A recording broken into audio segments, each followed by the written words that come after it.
আমি আজ এখানে দাঁড়িয়ে আছি একটি অন্ধকার ঘর থেকে ফিরে এসে, যেখানে আমার মতো আরো শত শত লোককে নিয়ে যাওয়া হয়েছিল, কিন্তু তারা আর ফিরে আসার সৌভাগ্য তাদের হয়নি। তাদের পক্ষ থেকে, তাদের পরিবারের পক্ষ থেকে একটি বিশেষ বিষয়ে আপনার দৃষ্টি আকর্ষণ, এই মহান সংসদের দৃষ্টি আকর্ষণ করতে যাচ্ছে। আমরা যারা গুমের শিকার, সে অন্ধকার ঘরে আমরা মৃত্যুর প্রহর গুনছিলাম।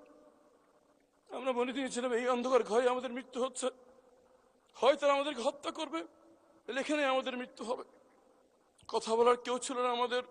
কীট পতঙ্গ, পিঁপড়া, টিকটিকের সাথে কথা বলতাম। বাইরে বুঝতে পারতেন না বাইরে কি দিন না রাত। মনে হতো জীবন্ত কবর দিয়ে দেওয়া হচ্ছে। মনে হতো যে মৃত্যুর থেকে হাজার গুণ ভালো। মনে করতাম যে আজকে রাতে হয়তো হত্যা করা হবে। এভাবে মৃত্যুর প্রহর যখন গুনছিলাম, একদিন রাতে ট্রেনে হিসছে যখন আমাকে সেখান থেকে বের করছে, আমি ধরে নিয়েছি এখন আমাকে হত্যা করা হচ্ছে। আমি সূরা ইয়াসিন পড়া শুরু করলাম, যদি মৃত্যুটা সহজ হয়